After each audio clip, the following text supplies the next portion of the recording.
This is the Retirement Solution Podcast with financial advisor John Hicks, founder of J. Hagan Capital. There are so many things that we just have in our mind and we assume that they're correct because we've heard them 100,000 times. We got to get rid of all those myths. If you've done a great job saving, you'd be surprised what you can accomplish when you use the right strategies. Most people just aren't aware of them. You've worked hard your whole life to earn and save. Now you need a plan to make that money work hard for you. So people that have sacrificed opportunities to spend money, they sacrificed by putting the money in that 401k. They've sacrificed by putting that money in a 529 college plan for their grandkids. Those types of sacrifices should go rewarded in the long run. John is here to help you find solutions for your retirement.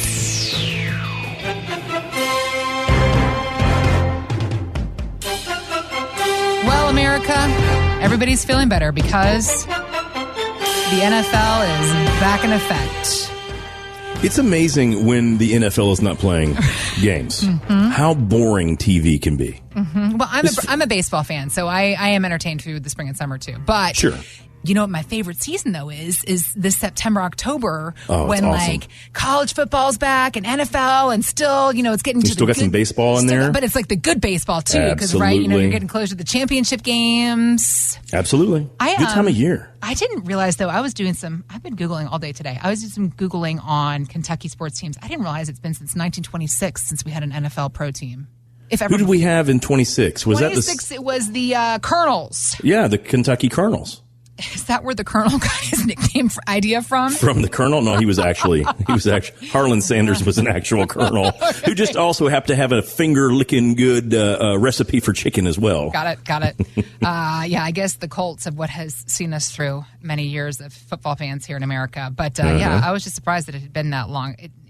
Besides the soccer teams, Kentucky is running low on pro teams. We've tried. I tell you, Louisville and Lexington both have tried to get a lot of professional sports to take a look at us, from Major League Soccer to obviously the NFL, more recently the NBA. Yeah. When they had built the downtown arena for University of Louisville, yeah. The idea was they were going to make it an NBA caliber arena, and they did in hopes that they would actually be able to get an NBA team as well. And of course, I think that team went to Charlotte or somewhere else. I can't remember. New Orleans. I can't remember what team that was at the time. Or maybe it was the Charlotte team that were going to get to relocate. Got it. But that didn't, it all fell through. Yeah. So thank goodness now that we do have some pretty decent football in the state of Kentucky now, at least at the college level. Is it because but we got some dang good basketball in the state of Kentucky. Is it because of the good college football and basketball teams are like, Kentucky, you're set with your college teams. We all know what you like the best. Between that and the Derby, we got to focus elsewhere.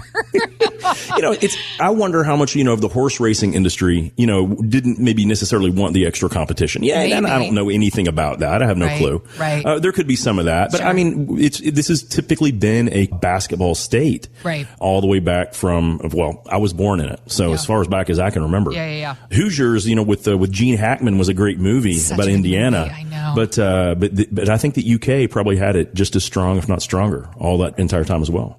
Well, we will look forward and wait for basketball season to come back around. Until then, as I was saying, we are focusing on football this time of year. And with NFL back in effect, we actually recently had the chance to sit down with Hall of Famer NFL Ray Lewis, linebacker. I didn't realize he'd spent his entire 17-year career with the Baltimore Ravens, an accomplishment Absolutely. within and Sure of did. itself. But in this conversation, he was talking about how the first step into financial health is to do the basic. Just get that plan. Here's what he said. A lot of people talk about mental health. What I started focusing on is, what does mental wealth mean? Because once you get into mental wealth, you play the game for free. Because if you have to worry about finances, or if you have to worry about the structure of finances, and you don't have that in play, it's the biggest mistake any king can make. The practical things that I learned from is spend slow, think slow. If you ain't got a plan, you're in trouble. Oh, preach it to me, Pat. Look at that. Look at that. He is preaching to me this morning, John. So thinking about that mental wealth statement that he was just making and the idea, that foundation of getting that plan in place, John, when somebody comes to see you to get this retirement plan in place, What are the first steps? What is that baseline thought process? Yeah. So if anyone is going to make a major change in their lives, and let's talk about it, for a second, retirement is a huge change in most people's lives. If not the biggest change exactly, after becoming a parent. Yeah. Maybe being a parent, maybe getting married, or maybe getting divorced. Those are things, losing a loved one. Of course, those are have some negative connotation. But when you think about, what are positive things that are absolutely potentially life altering, life changing, retirement's one of them. Yeah. Because we're finally going from where we are giving our time and earning a wage so that we can live our lives. We're going to a period of time where we have put in that labor. We have labored to this point, and now we're going to have those savings provide us an income stream for the rest of our days. And it's very different because it doesn't mean that we can't work.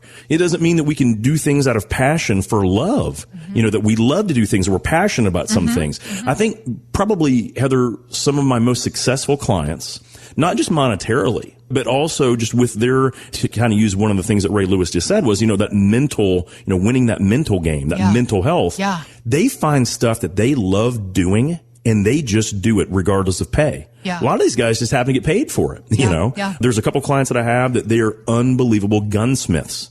They can make one of the most elaborate guns that I've ever seen in my life. Really? Rifles that are capable of winning, Olympic games, things like that. Yeah. And I'm like, oh my gosh. I was like, oh yeah, there was never enough money in it for me to do this, when I needed to, provide for my family. Yeah. But now that I've retired, man, I have all this time and I put a pole barn out there and I have all of my tools. I can do all these things and they have unbelievable health mentally with not only their passions, but it provides them a lot of other opportunities as well. Wow. So when you think about what are the things that we need to think about, every major retirement plan is more than just what's in that statement that you get each month or that you see online. It's more than just the mutual funds and stocks and bonds that we own, or even the real estate, that many of us have acquired over the years. A real plan, what the whole point of it is to put in writing, to put on paper how that pile of money or those assets you've created, how it's going to produce an income stream for your entire life. And if you have a surviving spouse over time for their whole life, and then hopefully be efficiently transferred to the kids without Uncle Sam taking too much of it. That's what it really boils down to. So let's go into the 5 major components to a retirement plan, Heather, because I think a lot of us, when we think about, oh, John, I've got a plan, my guy does a good job. Yeah, I'm certain that most of us have, if we've saved money and we've had an advisor, I think most of us have done a good job saving the money. The question is, how is that money going to afford us the opportunity to never have to work again? Right. And that's why we have to have 5 completely separate parts to that plan. Okay. So the first thing we have to have with any plan is some level of protection. We need to know that, man, it took years, decades, lifetimes for some of us to achieve this amount of money. We need to have some form of protection so that it can't all just be taken away from us tomorrow, either from terrible interest rates or crippling inflation or market crashes, or if it's real estate, because some terrible manufacturing facility moved next door, and then all of a sudden you have no value to your property. And guys, that happened to one of my clients a few years ago. You're kidding. Oh, and unfortunately, it was family land that they had, and they had in their minds the value of this land. Well, a manufacturing facility, it may have even been a waste manufacturing facility or waste disposal facility, came in, and all of a sudden the value of their land went from potentially tens of millions of dollars to nowhere near that. It changed their entire outlook on what those family members could do for their retirement and for their future. But it happens. So we always want to understand that's why we have to have some form of protection on all of our assets, whether it's be that we have downside protection, we have stop losses, we use options to hedge our downside, we have derivatives in our account so that even if things go wrong, we can potentially even make money as things go down. All of these are ways, including just diversification and things like that. All of these are ways we can help protect our money. And there's no one right way for anyone, but we need to make sure we have protection. Number 2, we have to derive and create an income stream. We have to have an income stream because if we don't have money to spend each month, then we don't really have a retirement. That means we got to go back to work because we don't have enough income. So income is the second most important. So number 1, we got protection of some form. We have our income. So that makes us feel pretty good. The third one is tax management.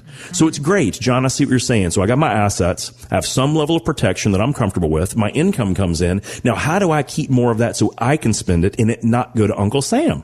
Well, that's that third phase, which is tax management. Now, I don't mean a tax strategy because, guys, Congress can change taxes pretty much any given Sunday. They do it all the time. Yep. And so we have to understand not only how it evolves, but how we need to evolve with it for tax management. That means that we get to use more of that money.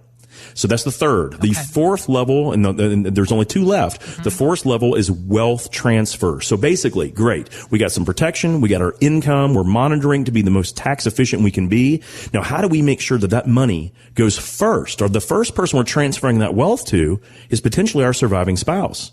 We have to make sure that our money is available for them to utilize once we're gone in case it happens at an unforeseen time. We have to make sure that they're going to be taken care of. That's the first phase of wealth transfer. Right. And we want them to be provided for so then it can also then go to the next level, which are our beneficiaries, our children, grandchildren, our charities, our churches, our civic organizations. We have to make sure that's done correctly because I promise you, if you mess this step up, then what you worked your whole life for could end up, unfortunately, 50% or more can go to Uncle Sam. Right. So we don't want to do that.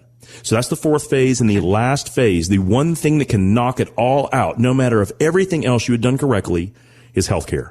We have to make sure that we have proper earmarks, proper dog ears, if you will, on our money so that if we do have an unforeseen health concern, it does not force us to bleed through all of that money and mess up the entire plan. So even if we don't have long-term care insurance, and guys, it can be very expensive, it can be prohibitive. I don't suggest that's the best way to go, but you have to look, how can we title our assets in a way so that we don't have to blow it all for healthcare so that we can live our lives in retirement? All five of those pieces have to have succinctly separate answers to, and they have to work together. Then you have what Ray Lewis just said was mental health and physical wealth.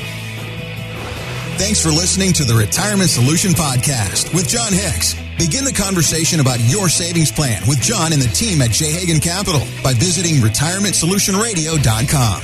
Be sure to listen to John's radio show, The Retirement Solution, Saturdays at 8 a.m. and Sundays at 9 a.m. on News Radio 840 WHAS. J. Hagan Capital Inc. is not licensed in all 50 states. To find out if J. Hagan Capital Inc. is licensed in your state, please call 502-690-5635. J. Hagan Capital Inc. is not affiliated with nor endorsed by the Social Security Administration or any other government agency. It does not provide legal or tax advice. Annuity guarantees rely solely on the financial strength and claims paying ability of the issuing insurance company. By contacting us, you may be provided with information about insurance and annuity products offered through Jonathan Hicks, insurance license number 548962.